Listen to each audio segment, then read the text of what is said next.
All right, now we're getting into the good stuff. This is a question we get all the time. How do I choose the correct size leader or tippet?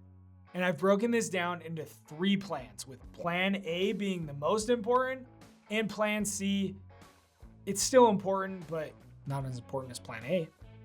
Plan A, you'll use this the majority of the time, and that's choosing your leader and tippet based off of size, weight, or wind resistance of the fly.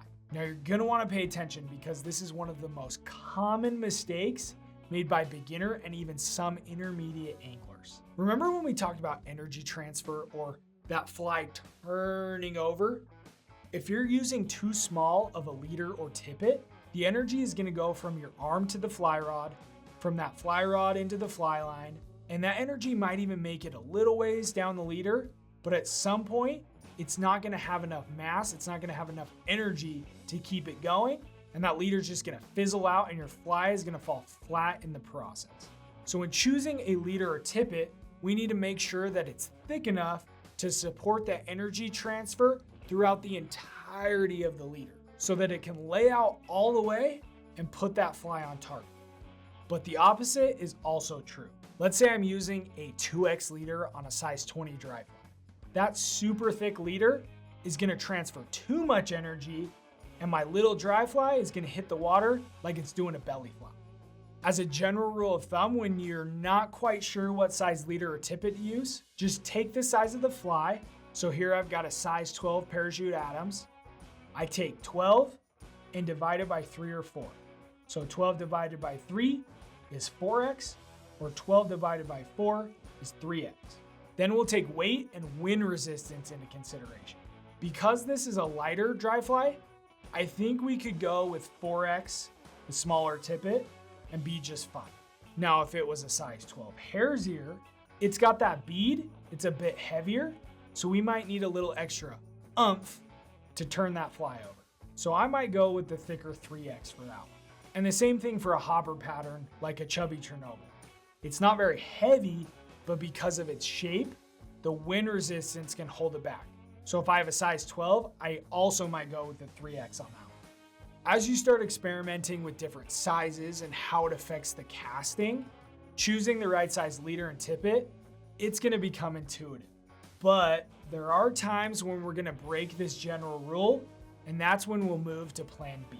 If you're on a highly pressured tailwater, where fish see anglers and flies thrown at them all day long, sometimes the fish can become leader or tippet shy. This is gonna require you to perfect your presentation. And so if we're in this situation, we're probably gonna have to cast from further away, so we'll need to lengthen that leader, and we'll need a more delicate presentation. So instead of using that 4X, we might step it down to a 5 or maybe even a 6X. And that's gonna help your leader land softer on the water and promote a drag-free drift. And so yes, lengthening your leader and stepping down your tippet, that's gonna make it a lot harder to cast that leader. But sometimes you gotta do what you gotta do to catch that fish.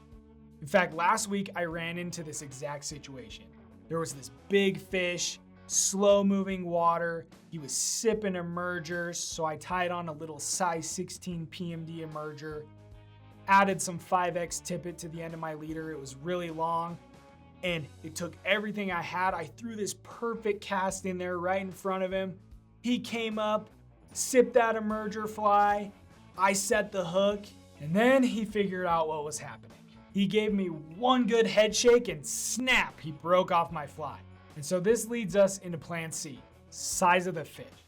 So if you're fishing rivers with really big trout or super strong currents, that 6X leader, it's probably not gonna hold up under the strain of fighting a fish. And so if possible, you'll wanna up your leader size. But keep in mind, this is going to negatively impact your presentation. On a leader or tippet package, they'll display the breaking strength of that tippet. Just know it's mostly based off diameter, and so the thicker the tippet, the stronger the tippet. And so choosing the right size leader and tippet, it's finding this right balance of being thick enough that I can transfer that energy and turn over that fly, thin enough that I can present that fly in a delicate manner, and then not too thin that I break it off when fighting a fish or snagging the bottom. Now that we have a solid foundation of leaders and tippet, you might be wondering, well, what knots do I need to know to tie this all together? That's exactly what we're going to talk about in the next video. The 3 knots that every fly angler needs to know. Check it out right here.